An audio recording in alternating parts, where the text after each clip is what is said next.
Mahilig ka ba sa pastillas? At naghahanap ng pagkakakitaan? For less than 1,000 pesos, pwede ka na maging reseller ng pastillas.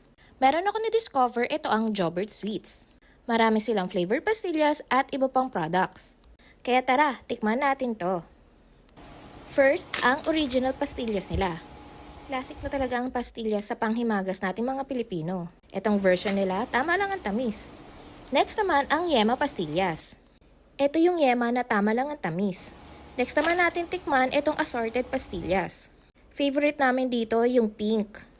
Aside sa pastillas, meron din silang chocobos. Ito naman yung original flavor. Ang gusto ko dito, lasang-lasa mo talaga yung cocoa na ginamit. Same lang din naman sila ng lasa ng sprinkles nila. Last natin tikman yung sweet and spicy sampalok. Tama ang tamis, may konting hint ng asin pero walang anghang for me ha. Bicolana kasi. Contact Jobert Sweet at 947-272-164.